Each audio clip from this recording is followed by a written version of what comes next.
പൂഞ്ഞാർ ഒരു കാലഘട്ടത്തിൽ Poonjar P C George ആയിരുന്നു. പക്ഷേ അതിൻ്റെ കാലം കഴിഞ്ഞു. ഈരാറ്റുപേട്ട മുനിസിപ്പാലിറ്റി SDPIക്കും PFIക്കും ജമാഅത്ത് ഇസ്ലാമിക്കും ഒക്കെ വലിയ സാധ്യതയുള്ള, എന്നാൽ ഇതിലൊന്നും പെടാത്ത മുസ്ലിങ്ങളൊക്കെ ഉള്ള വലിയൊരു പ്രദേശമാണ് ഈരാറ്റുപേട്ട. പൂഞ്ഞാർ രാജകുടുംബമൊക്കെ ഉണ്ട്. പൂഞ്ഞാർ തെക്കേക്കരയുമുണ്ട്, പൂഞ്ഞാറുമുണ്ട്. ടീക്കോയി, തിടനാട്, എരുമേലി, കൂട്ടിക്കൽ, കോരത്തോട്, മുണ്ടക്കയം, പാറത്തോട്, ഇത്രയും പ്രദേശങ്ങൾ ഉൾപ്പെടുന്ന ഗ്രാമപഞ്ചായത്തുകൾ ഉൾപ്പെടുന്ന പൂഞ്ഞാർ നിയോജകമണ്ഡലം. 1957 അവിടെ ഒന്നാമത്തെ നിയമസഭയിൽ TA തൊമ്മൻ, എപ്പോഴും ക്രിസ്ത്യാനികളാണ് അവിടെ ജയിച്ചുകൊണ്ടിരിക്കുന്നത്. എന്നാൽ ക്രിസ്ത്യാനികൾക്ക് വലിയ മുൻതൂക്കമുണ്ട്.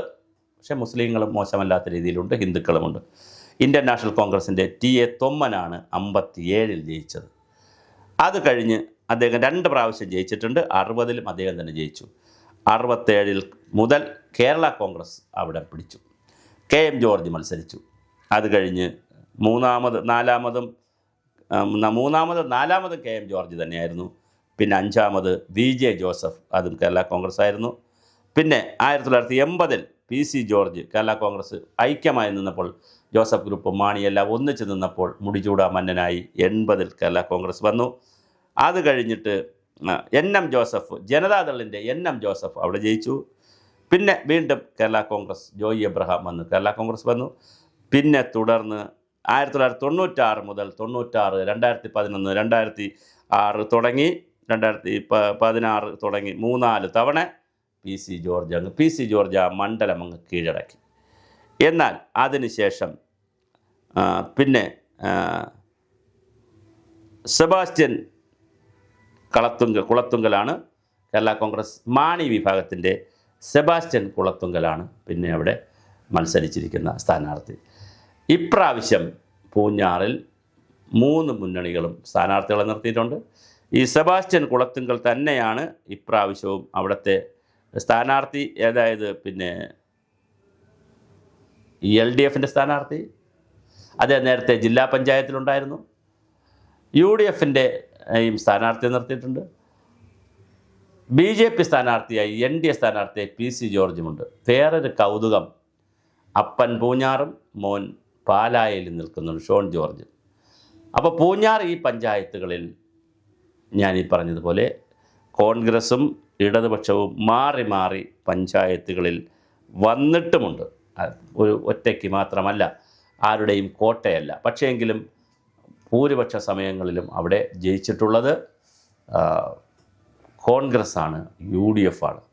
പക്ഷെ കഴിഞ്ഞ പ്രാവശ്യം കുറേ കാലമായി UDFൽ നിന്നിട്ട് പിന്നെ കേരള കോൺഗ്രസ്സിലേക്ക് മാറിപ്പോയ, അവിടെ ഒരു സ്ഥാനം ഉറപ്പിച്ചിരുന്ന PC ജോർജ് കഴിഞ്ഞ പ്രാവശ്യം തോറ്റു പോകാനുള്ള പ്രധാനപ്പെട്ട കാരണം ഒരു മുസ്ലിം വിരോധം അദ്ദേഹം വളരെ പച്ചയ്ക്ക് പറയുവാനും മുസ്ലിങ്ങൾക്കെതിരെ ശക്തമായി നിലപാടെടുക്കുകയും ചെയ്തു. ആവശ്യമില്ലാത്ത നിലപാടുകൾ ഒരുപാട് എടുത്തു. വാ പോയ കോടാലി എന്നൊക്കെ പറയാവുന്ന രീതിയിൽ കൊണ്ട് അദ്ദേഹം ഒരുപാട് വർത്തമാനം പറഞ്ഞു. അതേസമയം ഇപ്രാവശ്യം അദ്ദേഹം മാപ്പ് പറഞ്ഞിട്ടുണ്ട്. മുസ്ലിം കമ്മ്യൂണിറ്റിയോട് താൻ ചെയ്ത തെറ്റിന് അല്ലെങ്കിൽ താൻ പറഞ്ഞ ആ വാക്കുകൾക്ക് അദ്ദേഹം മാപ്പ് പറഞ്ഞിട്ടുണ്ട്.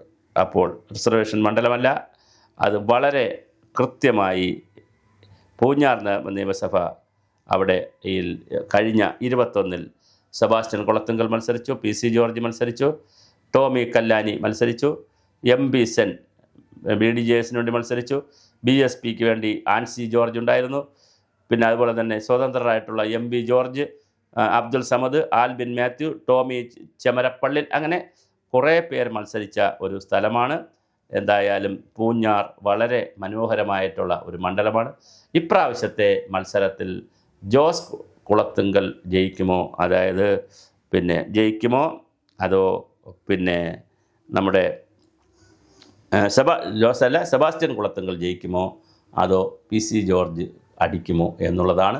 അതല്ല, PC ജോർജ് നന്നായി വോട്ട് പിടിക്കുകയാണെങ്കിൽ, സെബാസ്റ്റ്യൻ കുളത്തുങ്കലിൻ്റെ വോട്ട് കൂടി PC ജോർജ് പിടിക്കുകയാണെങ്കിൽ UDFൻ്റെ കാൻഡിഡേറ്റ് അവിടെ ജയിക്കുമോ എന്നുള്ളതും കാത്തിരുന്ന് കാണുക. കാരണം ഒരു UDF ട്രെൻഡ് കേരളത്തിൽ കിടപ്പുണ്ട്.